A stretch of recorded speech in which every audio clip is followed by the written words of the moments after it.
ଝାରସୁଗୁଡ଼ା ସହରର କାଳୀ ମନ୍ଦିର ରୋଡ ଅଞ୍ଚଳରେ ଜଣେ ମହିଳା ବ୍ୟବସାୟୀଙ୍କୁ ଅସଦାଚରଣ ଏବଂ ଜଣେ ବ୍ୟକ୍ତିଙ୍କୁ ମରଣାନ୍ତକ ଆକ୍ରମଣ ଘଟଣାରେ ପୋଲିସ 2 ଜଣ ଅଭିଯୁକ୍ତଙ୍କୁ ଗିରଫ କରିଛି। ଗିରଫ ଅଭିଯୁକ୍ତମାନେ ଅଞ୍ଚଳର ଯୁବକମାନେ ହେଲେ ସ୍ଥାନୀୟ ପାହାଡ଼ି ମନ୍ଦିର ପ୍ରଥମ ବଖରା ଏବଂ ପିଙ୍କୁ ନାୟକ।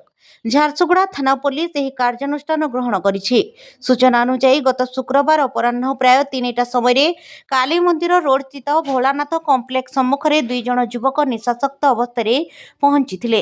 ସେଠାରେ ଏକ ବିୟୁଟି ପାର୍ଲର ଚଳାଉଥିବା ମହିଳା ବ୍ୟବସାୟୀ ଦେବଶ୍ରୀ ସେନ୍ଦ୍ରିଆ ସେମାନଙ୍କୁ ପାର୍ଲର ସମ୍ମୁଖରେ ମଦ୍ୟପାନ ଏବଂ ଧୂମ୍ରପାନ କରିବାକୁ ବାରଣ କରିଥିଲେ।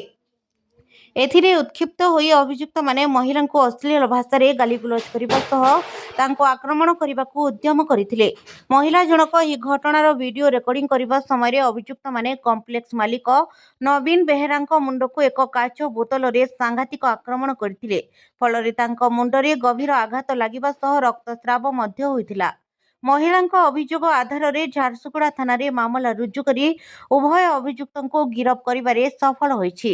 ଏହି ସମ୍ବେଦନଶୀଳ ଘଟଣାକୁ ନେଇ ଏସ୍ପି ଝାରସୁଗୁଡ଼ା କଠୋର ଆଭିମୁଖ୍ୟ ପ୍ରକାଶ କରିଛନ୍ତି। ମହିଳାଙ୍କ ସୁରକ୍ଷା କ୍ଷେତ୍ରରେ କୌଣସି ପ୍ରକାରର ଅବହେଳା କରାଯିବ ନାହିଁ।